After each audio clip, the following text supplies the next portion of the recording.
Au premier matin d'un voyage de 3 jours, nous entrons là où les caméras pénètrent rarement. Nous croisons d'immenses tas de roches, des millions de tonnes de terre, déplacées pour atteindre le minerai d'uranium.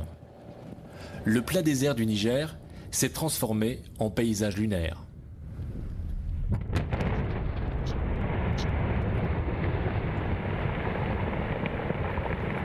On exploite un nouveau gisement.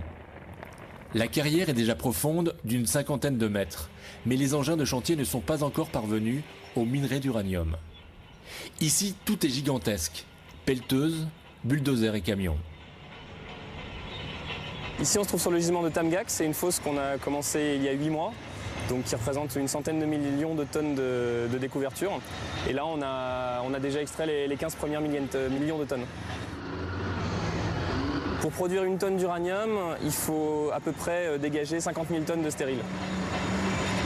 C'est énorme, 50 000 tonnes. Oui, c'est énorme. C'est pour ça qu'on a des moyens miniers adaptés. 1500 mineurs travaillent sur 2 sites miniers. Cette mine à ciel ouvert s'appelle la Somaïr et produit 1300 tonnes d'uranium par an. Sa grande sœur, la Cominac, extrait 1700 tonnes d'uranium chaque année. Sur ce site, le minerai est plus profond, environ 250 mètres sous le sol. La mine est donc souterraine, les conditions de travail beaucoup plus pénibles qu'au jour.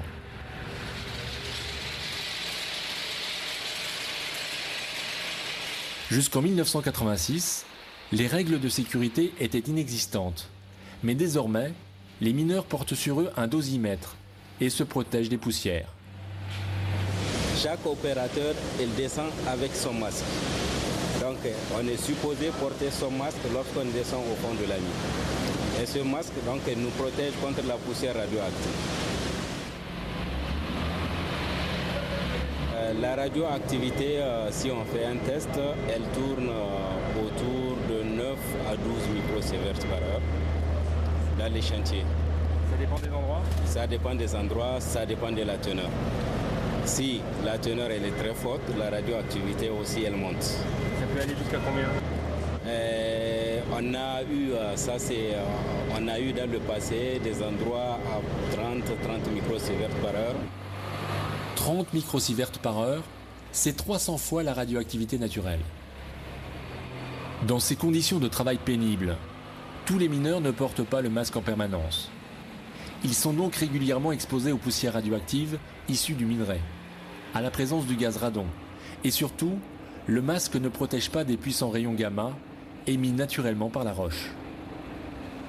Pour preuve que les règles de sécurité ne sont pas toujours respectées, ces images tournées par un cinéaste indépendant montrent des ouvriers manipulant de l'uranate liquide avec de simples gants en caoutchouc. Ces pots de verre sont des échantillons destinés au laboratoire de la mine pour déterminer la richesse du minerai.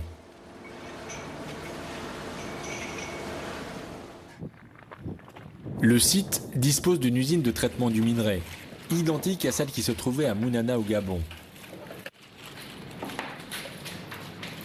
Pour y pénétrer, on nous distribue des masques à gaz qui nous protégeront des poussières éventuelles. Le minerai d'uranium est d'abord concassé en fines particules. Il subit ensuite un traitement chimique. On arrose le minerai avec de l'acide et qui dissout l'uranium. Alors tout l'uranium est passé dans l'acide. Ensuite là, on l'arrose d'eau pour évacuer cet acide et cet uranium. Donc là, il ne reste plus que la poudre qui contient quasiment plus d'uranium. Ça, c'est du stérile. Dissous par l'acide sulfurique, l'uranium est ensuite précipité dans la soude pour retrouver une forme solide. Alors là, on doit prendre un tout petit peu de gamma, mais ça doit être négligeable. Mais ce serait surtout les poussières, ouais. On obtient alors de l'uranate, sorte de pâte jaune, qu'on appelle aussi le yellow cake. C'est encore séché et ensuite ça part en France. Ouais.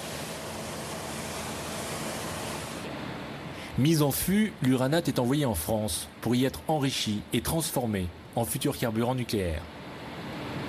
Ces fûts, ils contiennent bien sûr une matière radioactive, mais leur étanchéité est garantie, leur transport est conforme aux normes internationales. Et au contact, il n'y a pas de radioactivité puisqu'il y a une feuille de métal qui garantit l'innocuité. Le problème, c'est que cette industrie produit des déchets miniers sous forme de boue. Dans ces boues, on trouve des produits chimiques issus de la transformation de l'uranium, mais aussi des déchets radioactifs, du thorium, du polonium, du radium, du plomb 210. Des éléments issus du minerai, mais inexploitables. Ces boues grises, ce sont les mêmes que celles découvertes dans la forêt du Gabon. Mais ici, il n'y a pas de rivière pour les évacuer. Alors, on les entasse sur d'immenses verses. Il y en a une sur chacun des deux sites. Et ça représente 35 millions de tonnes accumulées depuis 40 ans. Les analyses, très souvent, ne reposent pas sur des faits et des données véritables. Le responsable de la communication est un ingénieur des mines. Il nous assure que ces boues ne présentent aucun danger. Ce produit est bien géré, il est mis en tas. Nous sommes sur une de ces verses-là. Il sort de l'usine humide. La mise en tas se fait ici dans le cadre d'une exploitation en plein désert, au soleil. Il sèche, il forme une croûte qui résiste au vent. Donc c'est radioactif ou c'est pas radioactif? C'est faiblement radioactif parce qu'il contient quand même les éléments de la dénucléation de la chaîne d'uranium qui sont radioactifs. Le fait que ça soit à l'air libre fait dilution et tout s'équilibre dans la nature. En quittant cette grande verse, nous emportons avec nous un échantillon de boue. Les analyses effectuées par la CRIRAD sont moins rassurantes que les explications d'Areva. Comme dans les boues du Gabon, on y trouve des éléments très radiotoxiques par inhalation et par ingestion. Des déchets à vie très longue, présents pendant des dizaines de milliers d'années.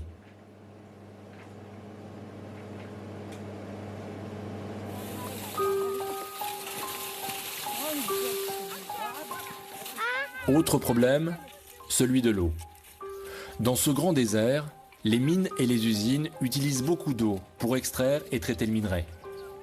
Sur la durée, les associations de protection de l'environnement craignent surtout une pollution des nappes en profondeur.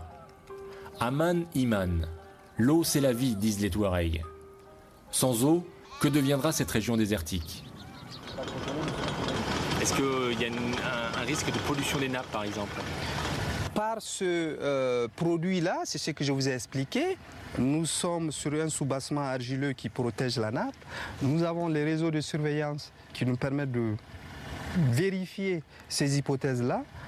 Les résultats que nous observons aujourd'hui sont conformes aux prévisions. Il n'y a pas de pollution de la nappe par l'activité minière d'uranium. Mais est-ce que c'est vrai que vous avez fermé des puits par exemple et pourquoi? Nous avons, dans le cadre de la surveillance globale de l'aquifère, certains puits qui sont apparus marqués à nitrate. Ces puits contenaient entre 150 et 200 microgrammes d'uranium par litre, alors que la norme sanitaire en autorise 15. Pour Areva, cette pollution n'est pas d'origine industrielle. Pour vous, il s'agit d'une pollution naturelle? C'est une pollution naturelle. L'étude que nous avons fait faire par le cabinet ANTA en 2008 nous a bien conforté dans cette hypothèse-là que l'activité minière elle-même ne génère pas de pollution en nitrate au niveau de la nappe de la région. Quant à la pollution de l'air, elle serait inexistante. Les bouches d'aérage de la mine souterraine évacuent pourtant en permanence le radon. Mais pour Areva, ce radon ne présente aucun danger pour les populations. Tout est une question de concentration. En matière de pollution, le meilleur traitement, c'est la dilution.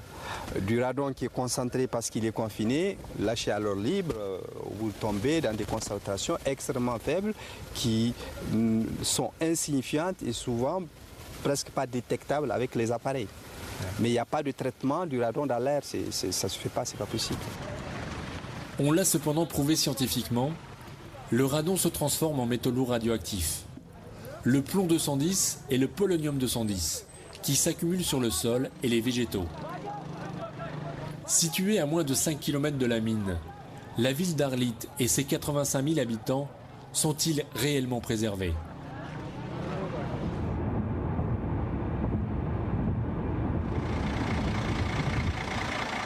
Bruno Charéron, le scientifique rencontré au laboratoire de la CRIRAD, mène des études de terrain autour des mines d'Arlit depuis décembre 2003.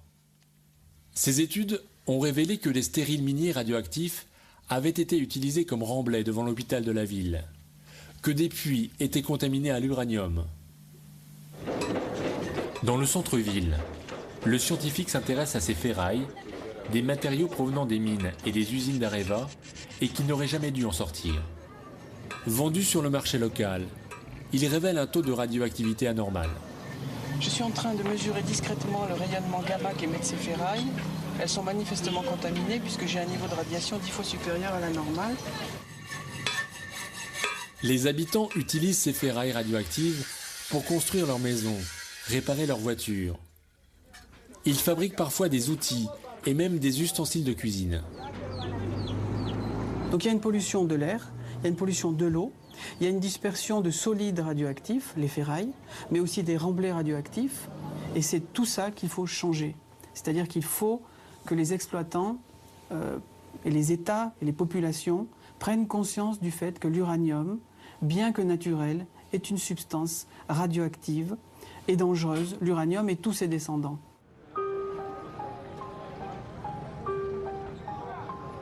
L'hôpital de la Cominac d'Arlit est totalement financé par Areva.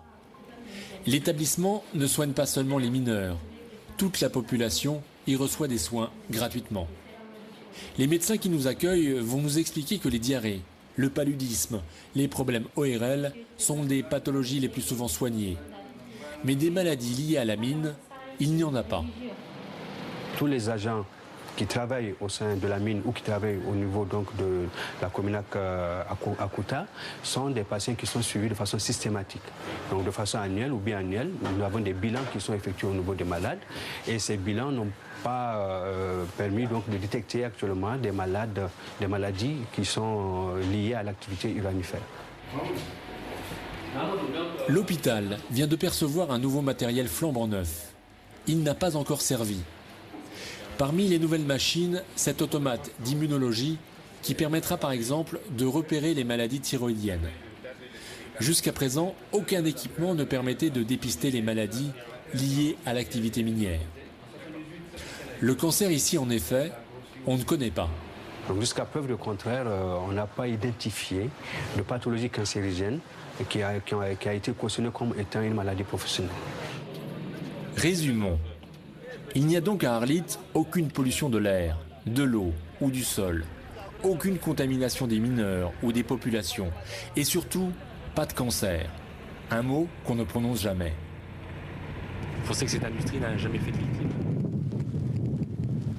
On n'a pas connu de victimes cachées. On a des accidents de travail qui ont donné des causes ou des résultats malheureux. À la radioactivité, au radon, tout ça. On n'a pas d'éléments probants là-dessus. D'accord.